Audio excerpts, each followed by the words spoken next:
mi salminama mi lando so tawi ɗon e jaam mi hiwri kon fof ko woniri ɗon landi kon si julde nde feƴƴi e jaam mi ara ɗo yewten seeɗa batte actualité hoy ko woni feƴƴude ɗe balɗe ɗo wonɓe memminande ɓeeɗa ko labbe ɓeeɗa ko pita ɓeeɗa ko dalaba ɓeeɗa ko mamu mi andi onon ha joni woɓɓe mon anda ko honto combat men on sutti c'est à dire ko ɗum woni 1 pas en avant 50 pas en arrière en fait enen joni min hallan wiide ka hakkille an enen min ka hakkille min personnellement miɗo wiide hande pullo Fouta Guinée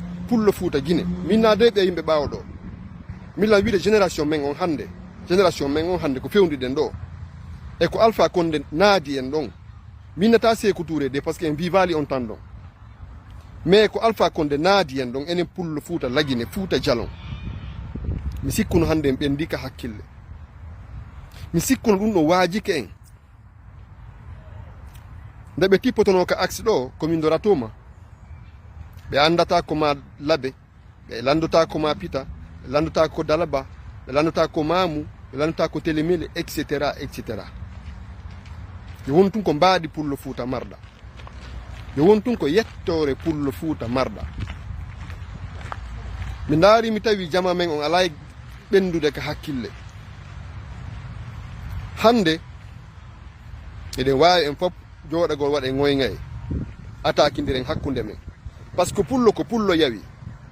pullo Fouta Guinée ko pullo Fouta Guinée yawi wallahi l azim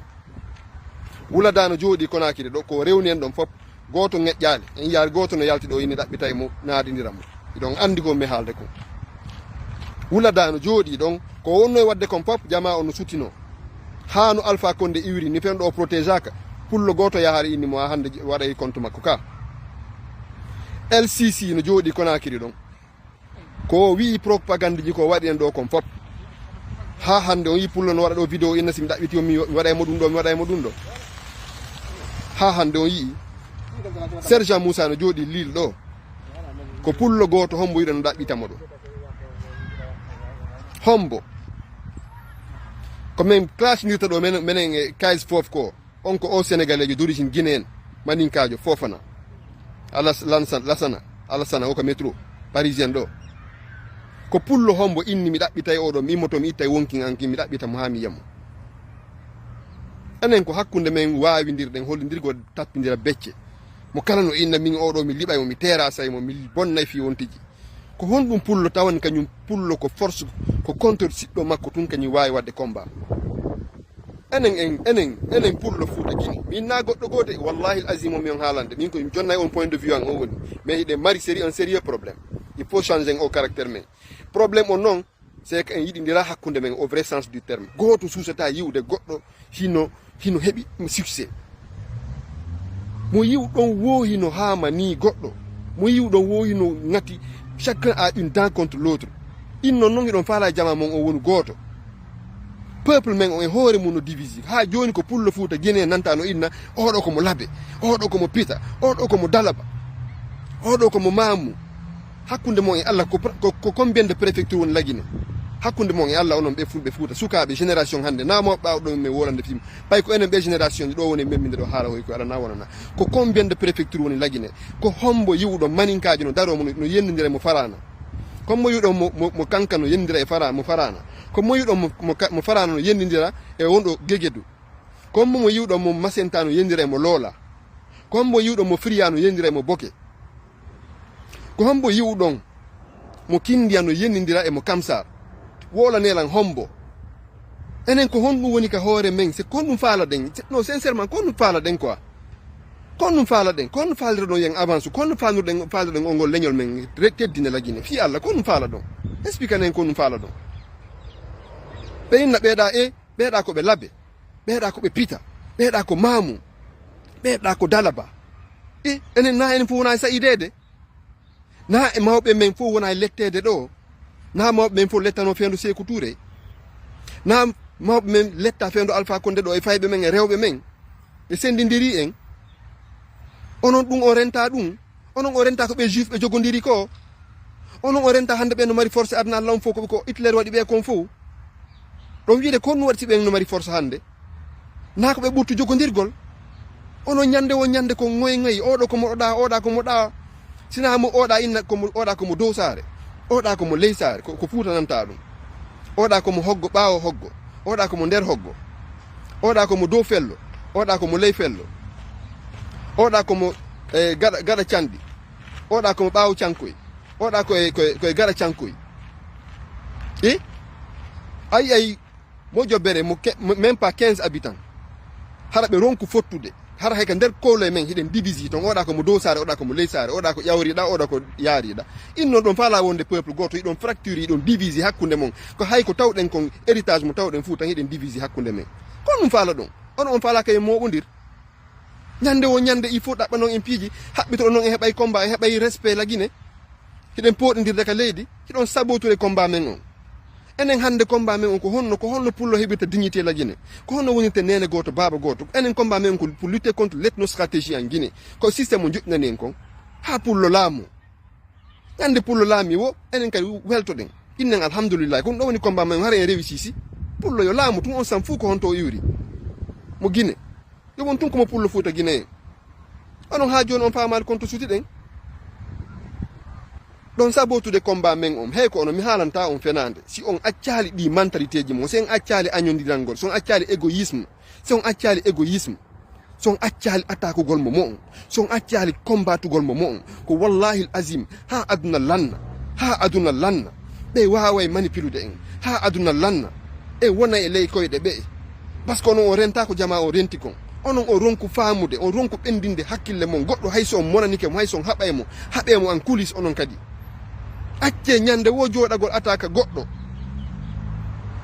acce attaque gol mo mon kadi d'une certaine façon acce mi jeeji on fi Allah arrêtez un peu ça onon kadi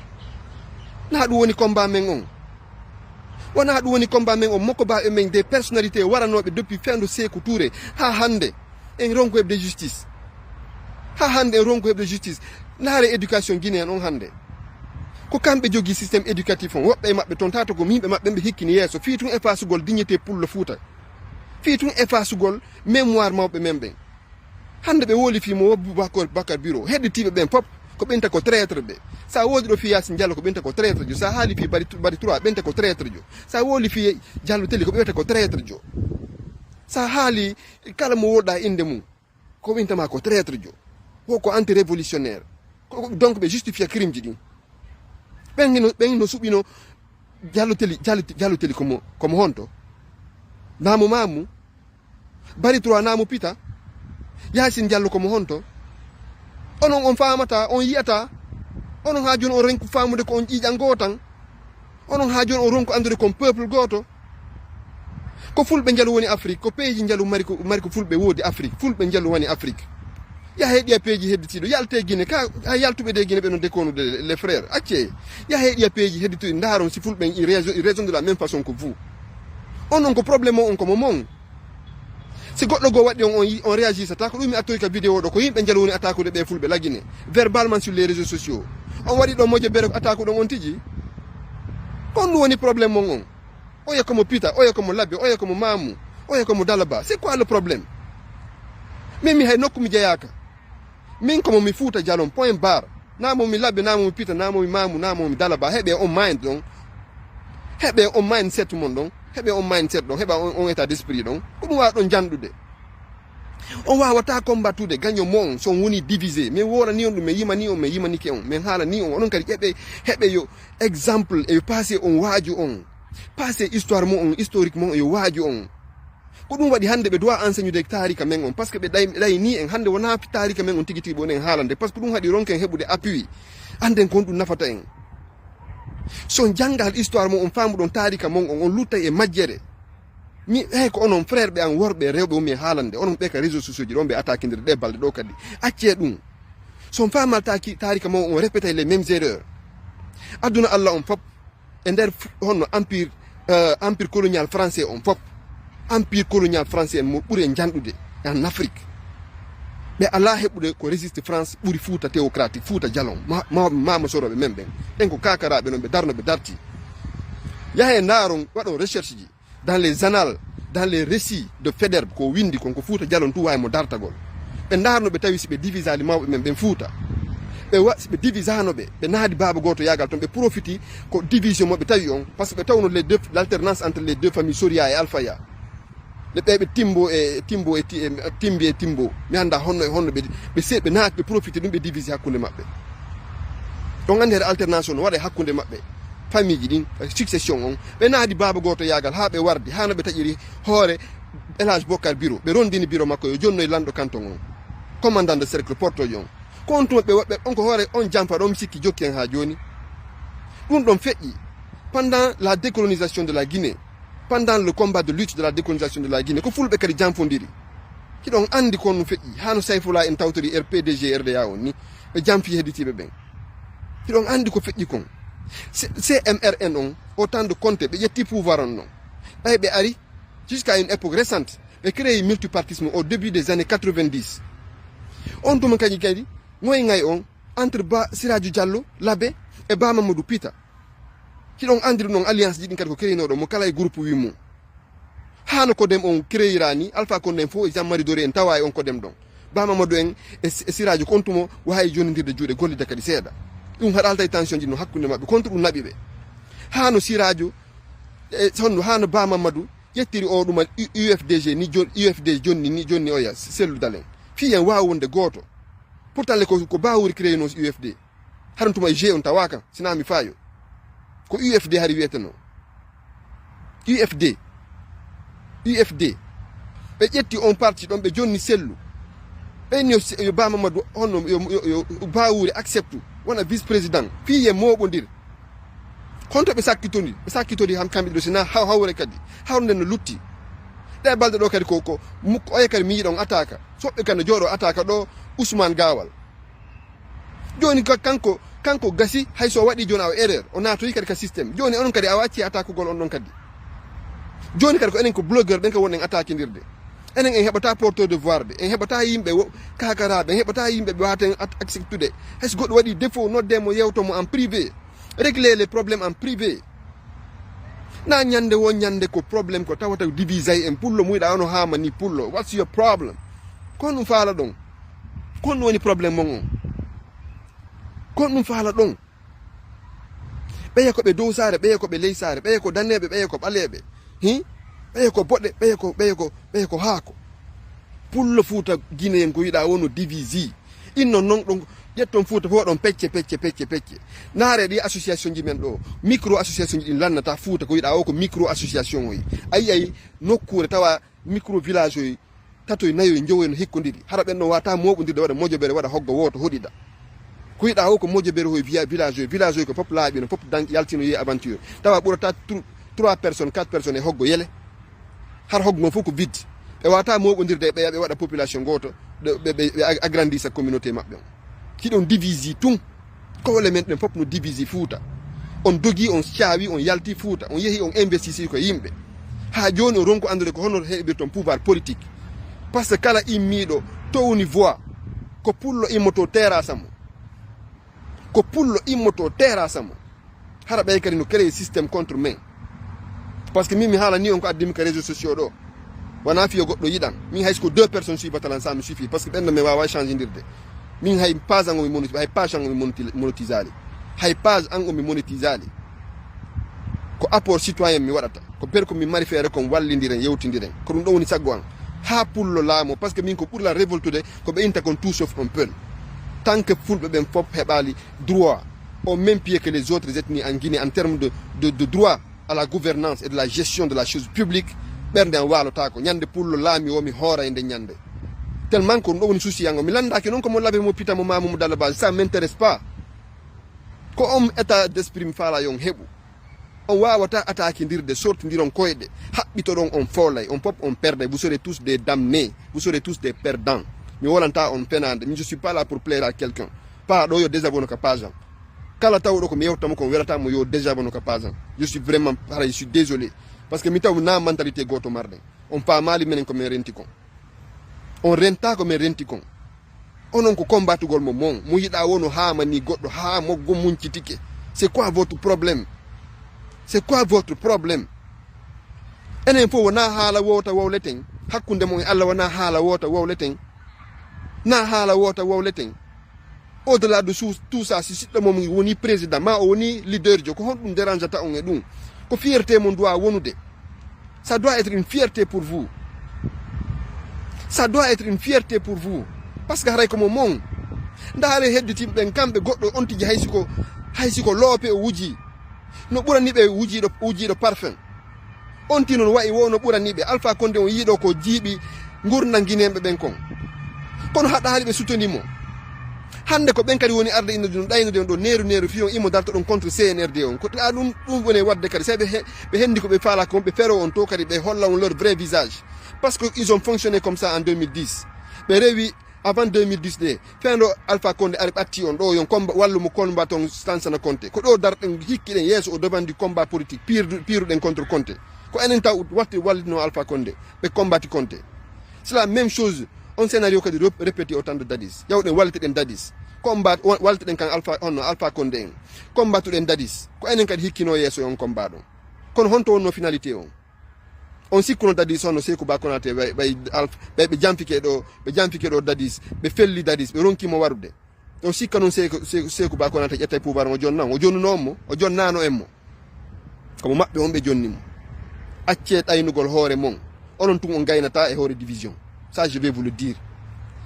on jottoɗo kadi ɓe trompa on ɗo ɓe ɗayna on kadi ɓe utilisa on ñande ɓe gayni on ɓe fero on to ɓe commanda on kadi ɓe gouverna on kadi par ce que on tawaka ka administration on tawaka ka armée natoɗo ko administration ɗo indema ko traître jo natɗo ko administration ɗon combaturemo onon kala arɗo ɗon opposé makko par ce que on anda ko honno infiltre ton systéme on systéme o mi haalani on son tawaka nder systéme ɗon on wawata participe de gestion leydi il faut findi noon hakkille mon ɗen on a besoin yen taw e ɗumaji ɗin fop woɓɓe wona ka armée woɓɓe wona ka nder systéme ji woɓɓe wona ka opposition kono sukaɓe ɓen kadi gayni wonde en perdition ciifiɗi wonɗon sifude ɗen ɗi moƴƴaɗe balɗe ɗo on naati e erreur acce attaquindirgol wiltidira c'est à dire mo ƴettomo mum vilipandomo ha feƴƴita na noon kadi wayi critique on goɗɗo c'est normal 2 jours 3 jours c'est bon windanon on tigi c'est bon goɗɗo kankal so noddimo on sonkanimo on waɗi message makko o naati ko noppi makko no gasa on tigi faamay kono nayi on continue kadi ñande o ñande je suis désolé wonɓe warde ɓen no tongi on sustatakude ɓen ɗon wonɓe yende leñol men gon no Konakiri ɗon goto sustaɓe dérange de ɓe wonɓe yende leyɗe porte ɗo kadi ɓe ɗo goto fof no andi konto ɓe woni kono goto yahantaɓe kono pullo ko pullo yawi pullo tun wawi détruire démolisude ɓeeɗa noon kamɓe quel que soit ko kamɓe on kamɓe ɓe wawi on combattude ɓe waɗa mojabore ɓe combata on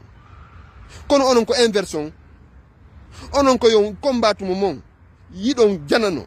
respecton janano on ɗon hay o waɗi on honɗunde on suusata ñeƴƴude siko janano acce fi Allah fulɓe guina acce paamon konto fewndi ɗen acce fi ɗon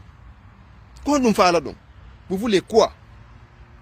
quoi on anda ko ɗum faala ɗon na opposition o woni suude leader men ɓen fof hande no divisi moyɗa o ko sengo moyɗa o no hamani oya sukaɓe ɓen ɗo blogueur ɓen kadi moyɗa ono attaque goɗɗo matin midi soir sina hoyre wo ko wirtidirgol yaltodirana secret ji enne ko en tuni ko réseaux sociaux ji ɗo moyɗa ono hamani goɗɗo goto yiɗa siwde succès goɗɗo sa waɗi goɗɗum fof haɓɓitoto mo kala no haɓɓiti hikkoto yeeso fof il y aura pas mille dirigeants dans un système il y aura qu'un seul dirigeant il faut que goɗɗo accepte woɓɓe wona leader ɓe il faut heɓon leader si ɗon faala gaynude on heɓa leader faut wata wonde leader tout le monde n'est pas amené à être leader n'est pas donné leader à n'importe qui on famille bateau capitaine goto wata wonde ton on suɓay noon le bon capitaine sina ɗum o naɓay on busol makko o majjinayi on orientation makko o majjinayi on onon gaynowo on kasaymo kasomo on yafotako mo ce n'est pas comme ça erreur est humaine si goɗɗo waɗi bêtise wowlanemo une fois 2 fois 3 fois acciron ni momon kadi yo ɓuran on janano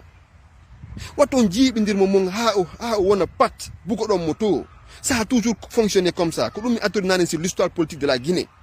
ko ni cadre ɓe meɓen trahisindiri hakkude maɓɓe baaba goo toɓɓe mawɓen kadi Fouta janfodiri ha ɓe lanci Fouta ko lancinoɗen on tum ha joni e ronku moɓodirde ɗen wawi ko huuɗa a yafotolan kon ɗum waɗi ha joni e ronku laamagol ko enen ɓurɗurde lagine en terme de population en terme de moyen financier ko enen économiquement des mari force den uudi on est partout dans le monde des mari jangube alqur'ana ko lannata des mari l'école science technologie domaine ji ɗin fof des mari jangube kono e ronku lambe e ronku leader be vous ne posez pas les bonnes questions ko problème on koye mais woni parce que en ala unité en ala diggol hakkude man pour de vrai moyɗa wono combattre goɗɗo accirane ni o ngoy ngay fi Allah min toriki o min jeeji on ɗon sakkude ɗon sabotude combat men on en wawata yarde yeeso avec ça ɗen poɗodirde vers le bas. Ça ne peut pas fonctionner. Avec un message de colère, mais ardi parce que je suis dépassé comme Meyoudekon. Merci beaucoup.